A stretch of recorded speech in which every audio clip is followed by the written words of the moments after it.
Hi everybody, it's Dr. Terry and she is back in her kitchen again. It has been a minute. I have been in recovery from having a cornea transplant in my left eye, and God is good and has blessed me in my recovery process. And so I thought the best way for me to celebrate that is by doing some cooking and sharing that experience with you. So today we are going to be cooking beef bourguignon. I love Julia Child.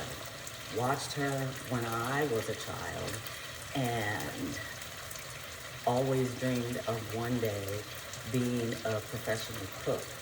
That didn't happen, but that's okay because God has used me to do wondrous things throughout the course of my career, and I'm grateful for that.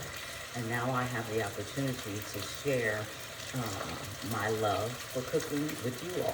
So today, like I said, we're going to do beef bourguignon, a French dish, one of Julia Child's most famous.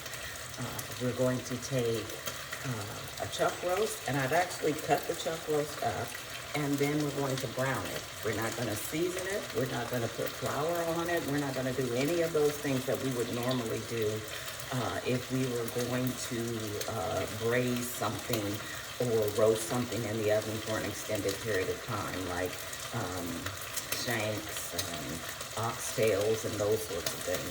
So what we're going to do, we just cut the, like I said, the chuck roast up into pieces, and now I am browning those pieces.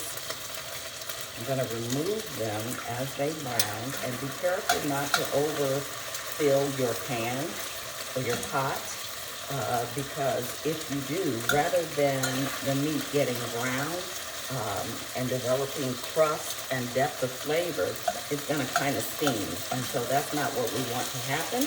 So make sure that you're using a pot. This particular Dutch oven is working good for this. If you have to do it in multiple batches, that's fine, because once we've browned it, there won't be a need for us to not crowd the pan.